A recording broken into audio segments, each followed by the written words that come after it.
aku ngeliat si Joni sibuk banget sih, kayaknya lagi COVID kok dia yang warawiri sendiri. Ya udah aku try to contact him gitu.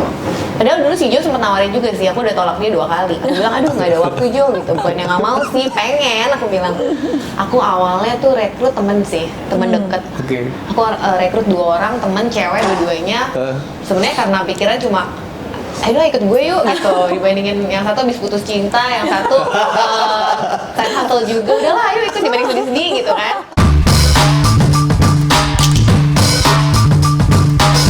Sekali lagi semangat pagi. Welcome back ya. Pasti kalau gue nggak perlu kenalin diri, yang di samping gue juga teman-teman udah pada tahu ya, ini kan juga dari tim rekrutmen. Nah, tapi kebetulan kita juga sudah kehadiran teman kita, salah satu business director Manulife yang juga sudah hadir dan meluangkan waktu di tengah-tengah kita. Ada siapakah kamu? Nih. Gue harus rem nih, nih. Iya. Beda banget suaranya sama yang ini, volumenya pol. Iya, luar biasa ya. Di tengah-tengah kesibukannya Neni, dia meluangkan waktu. So, thank you. Sama-sama, my pleasure. Yes. Gitu. Jadi memang biasa ya teman-teman. Ini kan sebenarnya kita udah booking jadwalnya Neni itu udah lama sebenarnya. Ya, baru kesampaian sekarang. Nah, jadi ini kan kita segmen podcast rekrutmen. Oke. Ya. Kan biasa lah ya, kalau dalam podcast rekrutmen kan memang kita nanti perlu tahu sharingan ini buat teman-teman Manulifers terutama. Cuman seperti biasa ya, nanti aku dulu yang nanya, nanti kamu lanjutin sih. Mungkin buat mulai, kita pengen tahu backgroundnya Neni dulu sebelum di sini tuh Join apa Manulife. dulu tuh? Betul. Aku karyawan sih. Karyawan 15 tahun jadi finance and accounting paling lama di perusahaan farmasi. Terus sempat di garment juga. Jadi backgroundnya gitu. Jadi backgroundnya memang finance. Iya, back office. Oke. Bukan sales. Sales ya. Tapi penampilannya sales banget. Iya, kamu sales banget loh. Oh iya ya. Mungkin suka gaul ya. Bukan sales tapi gaul. Jadi berapa lama tuh dulu karyawan Nen? 15 tahun total ya. Oh, 15 tahun lama sih, 15 tahun lama.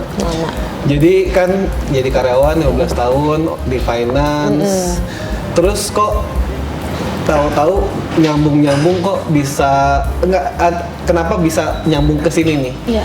Ada kisah apa tuh? Ada kisah apa Cie? Jadi ketahuan ya umurnya dari 15 tahun ya. Ini katanya umur. Langsung ngitung ya. Karena aku sebelumnya udah kenal sama Jo. Sama leader aku. Leadernya. Oke. Jadi aku tahu dia nih memang kerja di asuransi dan aku kan ada IG-nya tuh, aku suka ngeliat dia sibuk banget sih di saat aku lagi COVID kan waktu itu ya, dirumahkan kan. Jadi selama setahun aku sempat dirumahkan. Mungkin biasa kerja jadi bosen kan di rumah. Terus kayak seminggu 2 minggu masih enak banget, tapi begitu minggu ketiga aku mulai berasa kayak I have something to do gitu kayak. Ya udah aku ngeliat si Joni sibuk banget sih, kayaknya lagi COVID kok dia yang warawiri sendiri. Ya udah aku try to contact him gitu. Padahal dulu si Jo sempat nawarin juga sih, aku udah tolak dia 2 kali. Aku bilang aduh nggak ada waktu Jo gitu, bukannya nggak mau sih, pengen. Aku bilang.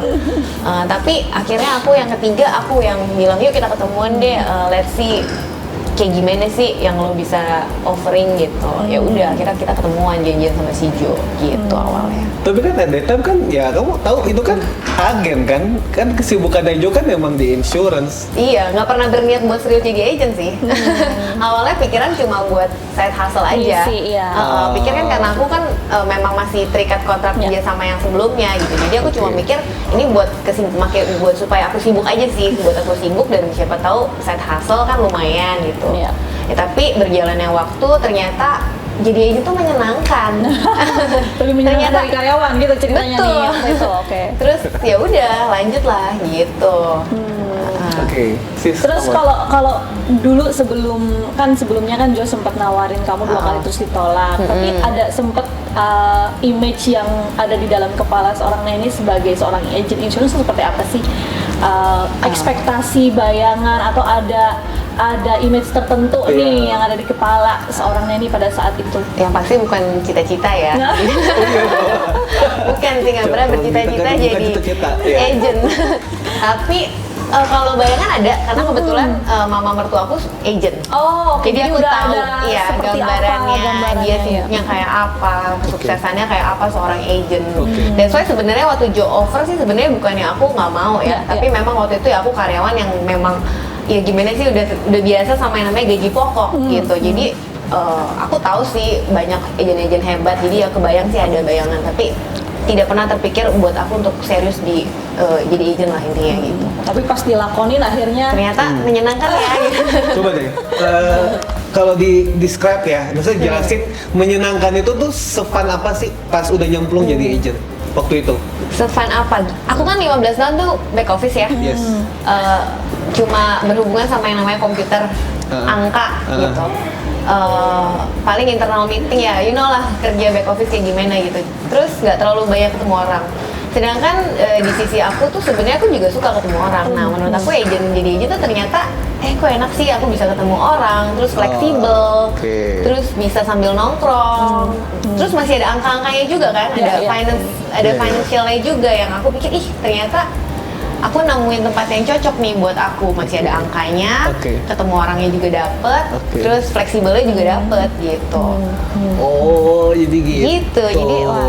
Berapa lama dari mulai memutuskan join timnya Jo, kemudian memutuskan kayaknya gue resign aja deh dari karyawan? Resignnya itu setelah 3 bulan. Oh wow, cepet juga ya. Tapi aku sempat masih belum fokus waktu itu. Jadi dalam 3 bulan itu aku resign di perusahaan yang lama. And then aku masih continue nyambi finance ngaudit gitu di salah satu perusahaan kontraktor juga sampai kurang lebih berapa lama ya? Beberapa bulan lah. And then pas aku promo BD aku 100% aku fokus di sini. Oke, jadi kan berawal kan dari side hustle kan. Jadi kan masih ada income utamanya tuh waktu itu. Betul. Itu berapa lama sih proses sampai dengan mutusin full time? Aku udah salaman sama leader aku. Kalau aku udah bisa 50% itu aku inget banget momen lagi di mobil aku mau meeting. Si Jo bilang kapan nih lu resign? Gak bisa lah. Gitu. Oke deh, kalau udah 50%. Aku tuh sama Jo banyak janji makanya. Karena oke, kalau Manulife udah bisa ngasih aku 50% dari salary, aku resign. Oke, salaman ya, bener gitu. Sampai aku sebelumnya juga jalannya salah satu MLM juga gitu. Si Jo bilang, MLM juga lo harus lepasin ya. Iya, lepasin. Ternyata dong komitmennya sama Iya, jadi aku pikir oke gitu. Oh gitu. Jadi pelan-pelan. Pelan-pelan ya. Tapi prosesnya hitungannya cepat nggak waktu itu? Iya. Di luar ekspektasi nggak? Iya sih, di luar ekspektasi Dapat 50% pastinya. Karena aku pikir ya ini bener-bener aku nggak pernah serius lagi. Aku mikirnya memang dari awal cuma buat tambahan aja lah, gitu. Berarti kan emang income-nya kan cepet kan sis? Yes, Betul. betul. Percepatan Gitu. income dan percepatan tim juga. Ceritain dong tentang timnya. Timnya, Iya kan? iya. Aku awalnya tuh rekrut temen sih, temen deket. Oke. Aku rekrut 2 orang, temen cewek dua-duanya. Sebenarnya karena pikiran cuma ayo ikut gue yuk gitu, dibandingin yang satu habis putus cinta, yang satu side hustle juga, udahlah ayo ikut dibanding sedih-sedih gitu kan. Ya udah, jadi aku ajak mereka berdua join bareng aku gitu. Awalnya ya udah, terus ketemu. Aku memang waktu itu awalnya sih fokus untuk jualan ya. Belum terpikir buat building tim gitu. Ini tuh asuransi tuh benar-benar dunia baru lah buat aku. Aku benar-benar zero experience, nggak punya pengalaman sales, apalagi building tim gitu. Aku di kantor udah yang ya adalah karyawan, maksudnya anak buah aku, tapi kalau building tim tuh beda gitu kan. Jadi ya udah pelan-pelan aku ngeliat Jo. Aku setahun pertama aku tempel Jo. Aku banyak nanya sama dia, sama ada leader-leader yang lain gitu. Ya aku belajar sama mereka sih. Sampai akhirnya berkembang ATM lah ya. Iya. Berkembang jadi berapa nih sekarang? Ceritain dong. Dari aku join bertiga, jadi sekarang sekitar 40-an. 40-an. Biasa. Jadi kan kemarin sempat photoshoot kan, gue liat di IG sih. Iya, Jadi apa sekarang nama timnya? Union Alpha. Union Alpha. Dan di IG kayaknya kalau follow IG ya, kayaknya gue nggak tahu. Di sana pasti bisa lah buat ya. Itu keren-keren banget. Jadi Thank you.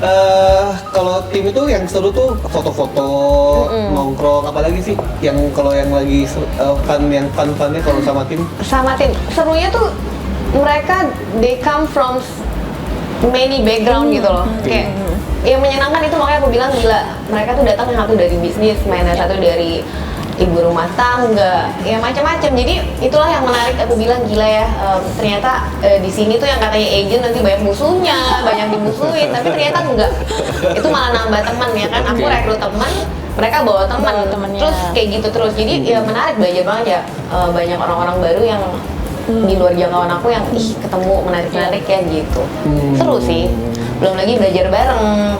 Dan nggak cuma aku sebagai leader mereka belajar sama aku, tapi aku sendiri juga belajar sama mereka gitu loh. Contohnya ya ada yang jago di businessman, gimana cara growing tim, aku belajar dari Ivan, ngajar gitu. Terus misalnya kayak branding kan Ika tuh jagoannya, ya aku mungkin belajar dari, jadi banyak saling belajar sih sebenarnya gitu. Seru lah. Oke. Apa yang bikin ngerekrut tim ini buat seorang Neni itu challenging tapi juga seru untuk dikerjakan nih sampai jadi akhirnya 40. Berarti kan bisa sangat menginfluence teman-temannya untuk join. What makes you be able untuk melakukan itu? What makes me be able ya? Apa ya? Belajar sih, amati, tiru, modifikasi sih. Ngamatin Jo lah. Ngeliatin Jo, belajar gimana caranya ngomong. Aku juga bukan yang jago ngomong di depan umum ya. Ngajar pun gagap gitu. Oh, iya? Itu Jo tahu banget. Yang begini. Kalau itu kayak gini enggak. Tapi kalau di Zoom langsung gagap gitu. Jadi ya banyak hal-hal baru lah di asuransi ini, banyak hal baru kayak ngajar terus building tim yang kita nggak ngegaji mereka kan. Jadi gimana cara mereka supaya